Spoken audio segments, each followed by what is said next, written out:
Hello friends, आजचा माझा विषय आहे मन. मनाविषयी आपण काय बोलूया? मन उधाण वाऱ्याचे, गुज पावसाचे, किंवा मन रे तू काहे ना धीर धरे, असं आपण अनेक वेळा म्हणतो.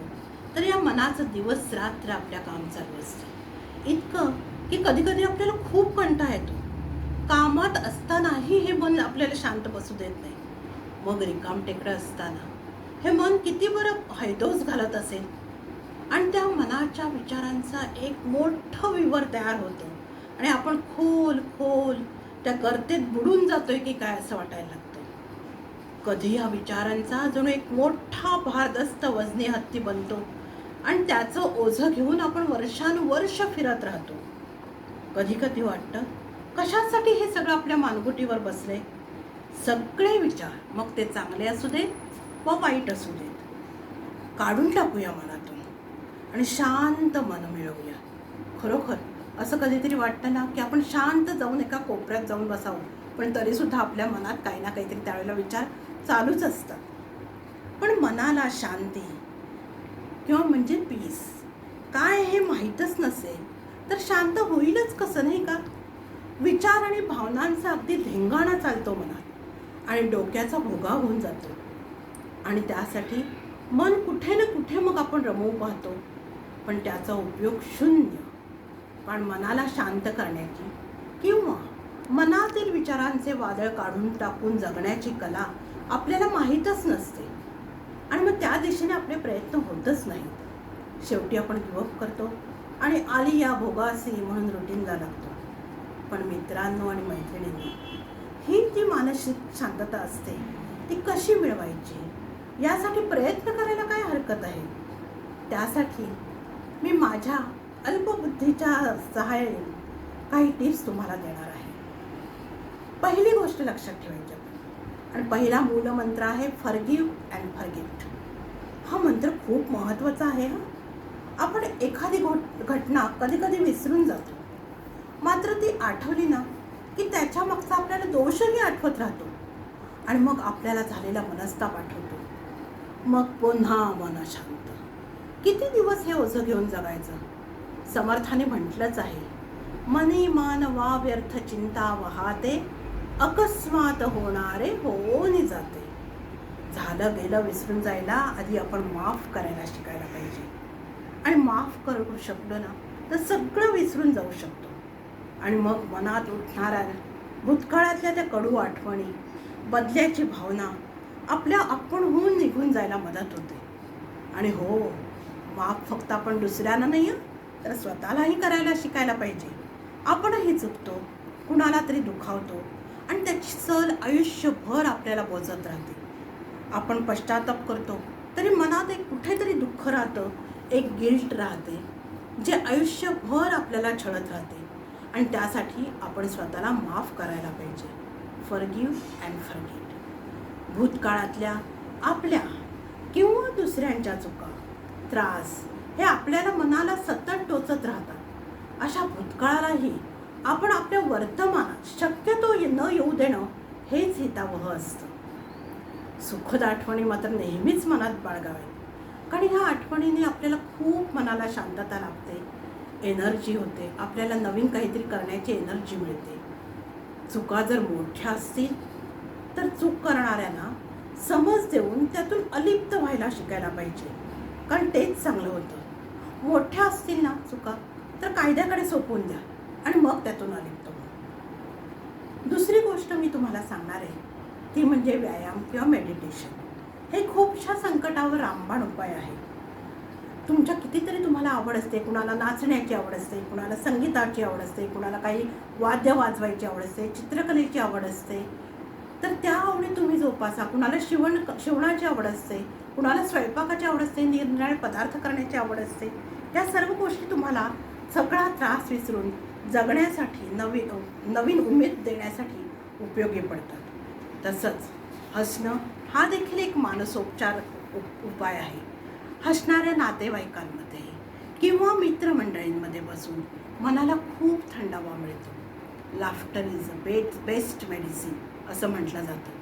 कॉमेडी सिरियल्स बघा, सिनेमे बघा, लहान मुलांच्या फिल्म्स देखील खूप आनंद देतात आणि विचारांच्या वादळाला आपल्याला मनापासून दूर ठेवतात. मी खरंच सांगते, लहान मुलांच्या फिल्म्स किंवा जुने आपले काही कॉमेडी फिल्म्स आहेत त्या तुम्ही वारंवार पाहत जा, तरी आपल्याला त्या आनंद देतात आणि आपण काही काळ होईना त्या टेन्शनपासून दूर जातो.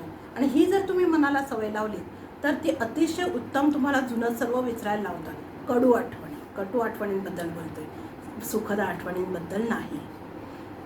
आपल्या खास मित्रमैत्रिणींशी किंवा आपल्या जोडीदाराशी मनातल्या गुजगोष्टी करा. जे तुम्हाला आपला सखा आहे किंवा सखी आहे असं वाटत असेल त्यांच्याशी मनातल्या सगळ्या गोष्टी शेअर केल्यात ना, तर मनावरचा ताण कसा पटापट हलका होत जातो. आणखी एक म्हणजे दुसऱ्या कोणासाठी नव्हे तर स्वतःसाठी काही गोष्टी करा. आयुष्यभर आपण दुसऱ्यांसाठी जगतच असतो. कित्येक गोष्टी आपले मन मारून आपण दुसऱ्यांसाठी करतो. कोणाचे भले झाले तर आपण त्याच्यात धन्यता मानतो. विशेषतः बायका, अर्थात पुरुषही करतात, पण बायकांना ही खूप सवय असते. मात्र हे सगळे करत असताना आपल्याला स्वतःला विसरून कसं बरं चालेल? स्वतःसाठी पण काहीतरी केलं पाहिजे ना. जर त्या गोष्टी आपण केल्या नाही तर मनात ते दुःख घर करतं आणि तेच मग आपल्याला सतत लागून राहतं. म्हणून स्वच्छंदी आयुष्य जगा, मन आपणहून आनंदी होईल. पुढचा एक भाग म्हणजे दुर्दैवी वस्तू व नाती दोन्हीलाही स्वहा करून टाका. नको असलेले नाते आपल्याला कायम दुःखाच्या पिंजऱ्यात ओढून देते, मनावर कितीतरी आघात करते. आणि असे नाते आयुष्यात असेल तर डोक्यात फक्त तेच विचार घोळत राहतात, इतके की आपण जगणंच विसरून जातो. त्यामुळे अशी नाती आपल्यापासून दूर असलेलीच बरी. फक्त मला एवढंच सांगणं आहे की सामंजस्याने नाते संपवा, किंवा त्यातला जर तुम्हाला कटुपणा संपवता येत असेल सामंजस्याने तर तो संपवा. तसं केलं तर उत्तमच. आणि त्यापेक्षा मनाला आनंद देणाऱ्या माणसांशी तुम्ही जास्तीत जास्त मैत्री वाढवा. वाईट विचार दूर ठेवण्याचा उत्तम दुसरा मार्ग म्हणजे मनाला चॅनलाइज करणे. आपले स्वप्न काय आहे त्यांची उजळणी करा. स्वप्नाच्या मार्गाला लागल्यावर त्यासाठी लागणारे स्किल्स शिका. छंद जोपासण्यास आपल्याला किती वेळ लागतोय ते शिका. पहिली आधी स्वप्नाला चॅनलाइज करणं म्हणजे काय? स्वप्न तुम्हाला काय करायचे आहेत, पूर्ण तुमची स्वप्न काय त्याची एक लिस्ट तयार करा. ते लिस्ट करून त्यानुसार प्रेफरन्स द्या त्या स्वप्नांना, आणि ती स्वप्न छोट्या छोट्या मार्गाने आपल्याला कशी पूर्ण करता येतील ते बघा. त्यासाठी किती वेळ लागणार आहे ते बघा.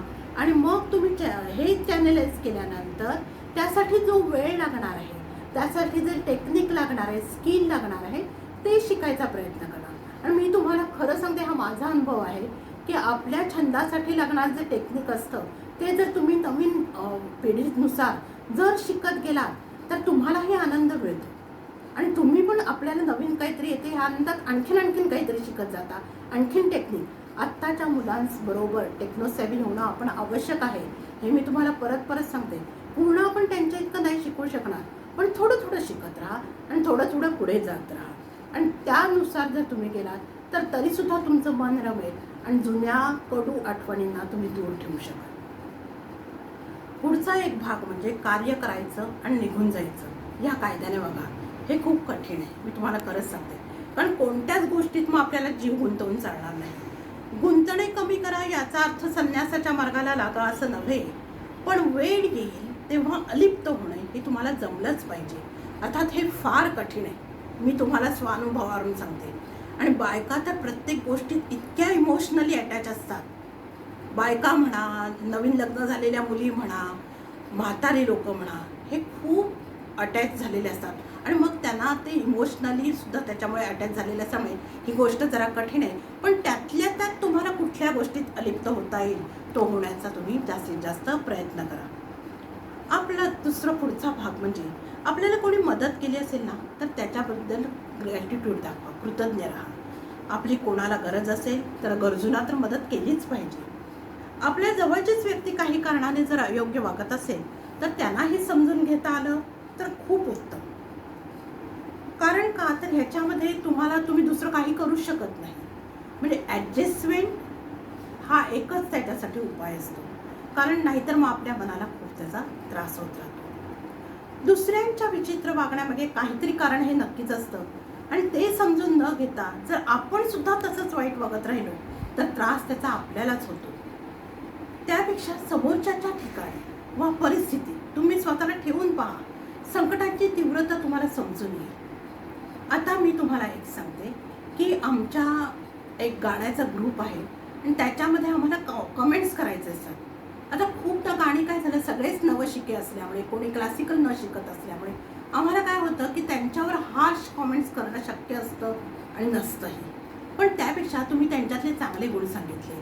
मी आता समजा मी गाणं म्हटले तर मला जर कोणी वाईट कमेंट्स दिले तर मला कसं वाटेल. त्यापेक्षा मला थोडेसे माझ्यातले चांगले गुण सांगू, मग त्याच्यामधले मग थोडे थोडे वाईट काय मी गायले आहे ते जर सांगितलं तर कसं वाटेल. ह्या सर्वाचा मी दुसऱ्याला समोर ठेवून उपयोग. आता समजा एखाद्या वेळी मला जर कमेंट्स करायचे तर मी स्वतःला त्या व्यक्तीला माझ्या समोर तिथे ठेवून बघते की मी जर त्या व्यक्तीच्या ठिकाणी जर असेल तर मला कसं वाटेल आणि त्या दृष्टीने मग आपण वागायचा प्रयत्न केला पाहिजे. असं केलं तर खूपसा आपल्या मनावरचा ताण कमी होतो, मनाची बोज आपल्या खूप कमी होते. कृतज्ञता दाखवणं आणि मदत करणं या दोन्ही गोष्टी मनाला समाधान करून जातात आणि संकटांची तीव्रता देखील आपल्याला समजून येते आणि मग ती आपल्या मनाची वरची जी विचारांची वादळ आहे ते कमी करायला उपयोग होतो. बघा प्रयत्न करून तुम्हाला कसा वाटतंय माझं हे जे मी काही तुम्हाला उपाय सांगितलेत ते.